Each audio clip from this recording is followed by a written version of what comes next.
Assalamualaikum warahmatullahi wabarakatuh. Pada video tutorial Kidimi, Laravel kali ini akan menjelaskan tentang request object.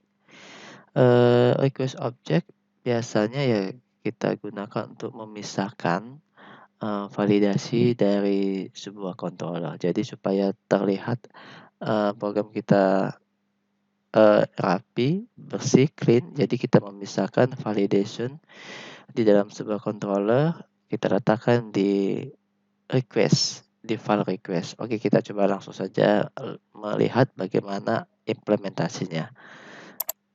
Jadi saya terlebih buka file kita. Jadi kita masih tetap melanjutin coding yang sebelumnya, yaitu entah saya buka ya.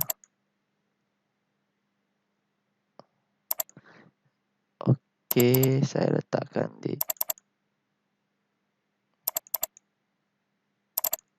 Oke.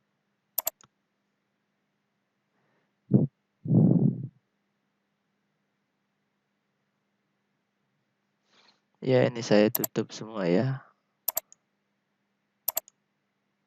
Oke. Nah, sekarang saya coba jalankan PHP Artisan Sub.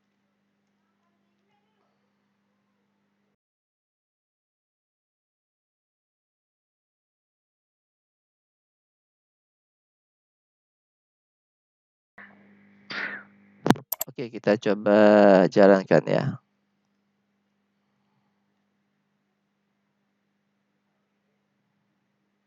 Oke, sekarang kita coba login. Login sudah kita bahas di tutorial sebelumnya, jadi tinggal dilihat aja nanti di video tutorial yang sebelumnya ya. Oke, nah sekarang kita akan coba request object ya. Jadi kalau kita buka controller kita, yang di sini adalah product controller ya. Oke, nah sekarang kita coba lihat. Baik di prosedur store, nanti di sini ada validate ya, maupun nanti di prosedur update, di sini juga ada validate. Nah, di sini validation terhadap inputan itu masih digabungkan dalam controller. Nah, kita bisa memisahkan dengan caranya membuat objek ya, objek request, sehingga nanti cukup dipanggil aja objek request-nya di dalam controller, sedangkan validation-nya nanti berada di file request ya. Oke, kita coba ya. Kita coba. Jadi perintahnya php artisan make request. Seperti ini. Nah, kita pertama kali akan membuat request untuk create ini ya, create product ya, atau add product ya. Jadi namanya misalnya product ya, adding atau ya boleh save, boleh adding, boleh create ya. Misalnya saya kasih namanya product adding request misalnya. Request. Nah, seperti ini ya. Kita enter ya. Nah, secara default nanti dia akan terletak di dalam app ya, HTTP. Nanti di sini ada request. Nah, ini product adding request ya. Jadi nanti di dalamnya seperti ini. Ada authorize, ya ada rule. Nah, rule-nya nanti kita letakkan validation-nya di sini ya.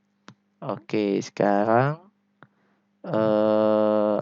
kita pindahkan ya. Kita pindahkan validation yang ada di sini, simpan data ini ke dalam request. Product kita cut ya. Oke, product adding request kita letakkan di role-nya. Nah, seperti ini.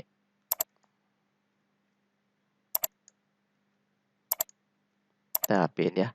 Nah, untuk message-nya kita buatkan prosedur di dalamnya ya, namanya public function.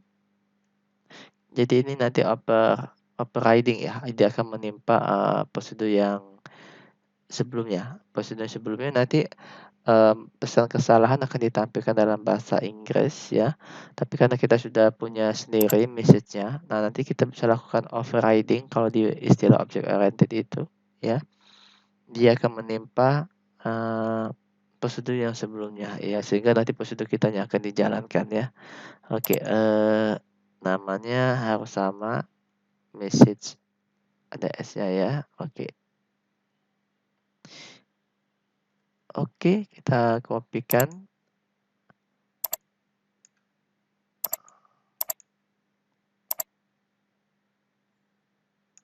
Ya.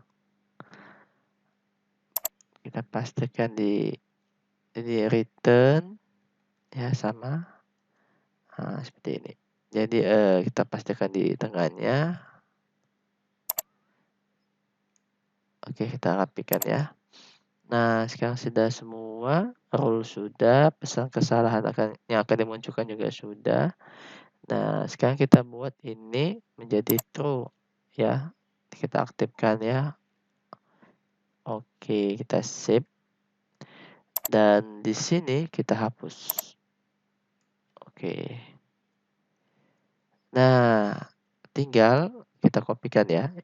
Namanya product adding request ya. Di sini. Oke. Nah, sekarang lokasi ini kita import ya. Lokasi kan ada di app HTTP di dalam request ya. Lalu nama filenya ya. Jadi di atas ya. Use app ya, HTTP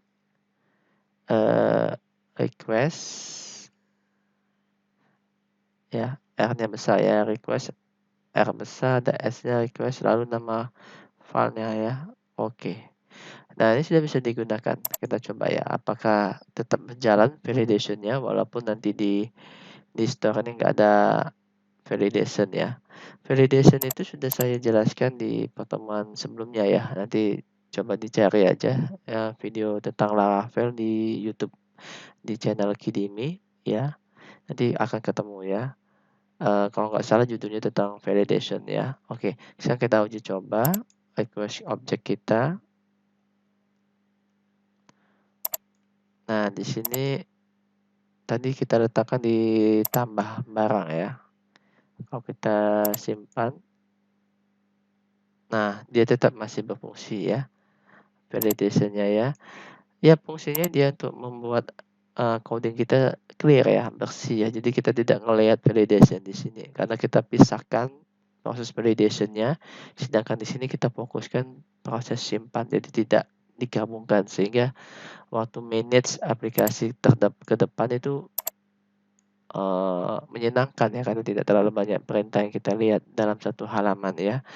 Dan begitu juga untuk edit ya, untuk simpan data dalam proses edit. Validation-nya bisa kita pisahkan dalam proses simpan editnya ya.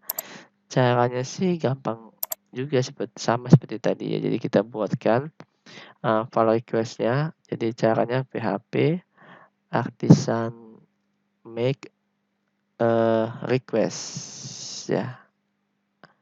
Nama file misalnya product, sama seperti tadi ya formatnya. Lalu kalau tadi adding ya, adding, kalau sini mungkin updating misalnya.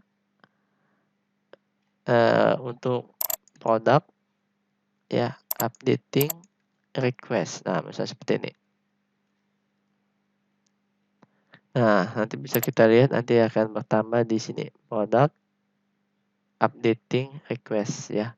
Oke, sekarang kita tinggal pindahkan validation yang ada di update. Untuk rule-nya pertama kali kita cut saja, kita pindahkan ke updating.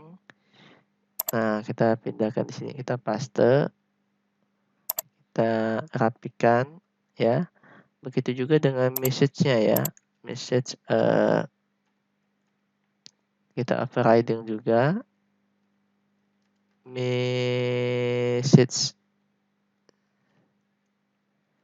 Oke. Return. Oke, sekarang kita pastekan ya. Kita cut di sini.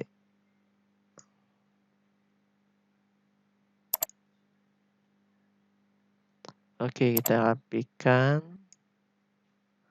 Oke, sudah selesai. Ini jangan lupa untuk titik koma, semikolon jangan lupa. Ya, ini auto rasnya kita aktifkan ya. True. Nah, lalu kita ambil nama file ya, product updating request. Ini kita pastekan di sini. Kita gantikan yang ini nih. Ini request default ya. Kita gantikan yang ada validation-nya ya. Yang ini kita buang. Nah, jadi coding kita terlihat kecil ya. Terlihat kecil, tidak digabungkan antara proses validation sama proses bisnisnya ya, misalnya simpan atau update ya. Nah, oke, ini sudah kita ya jangan lupa ini juga di-import ya, di-import di atasnya ya. Nah, ini use ya app http request. Oke, sekarang kita coba untuk editnya ya, apakah berjalan juga proses validation-nya setelah dipisah ya. Tampil barang, kita edit misalnya ini salah satunya, kita kosongkan. Ya, harusnya ini ada validation, kan tidak boleh kosong ya. Oke, nama barang tidak boleh kosong ya. Oke. Nah, itulah fungsi sebuah request. Jadi fungsinya dia memisahkan antara proses validation dengan proses bisnisnya di controller. Tujuannya ya supaya terlihat coding kita itu clean, bersih ya, dan rapi ya. Jadi tidak menumpuk di dalam sebuah controller semua ya. Jadi waktu kita memanage ke depannya itu nanti untuk dikembangkan lagi atau untuk menelusuri debug dalam sebuah untuk menelusuri bug dalam sebuah aplikasi itu sangat mudah karena dia dimodul-modulkan, dipisah-pisahkan seperti itu ya. Oke, itu saja pembahasan saya tentang request object. Terima kasih atas perhatiannya. Kita jumpa lagi di video tutorial yang selanjutnya ya. Tetap di channel Kidimi ya. Ya, saya ucapkan terima kasih. Assalamualaikum warahmatullahi wabarakatuh.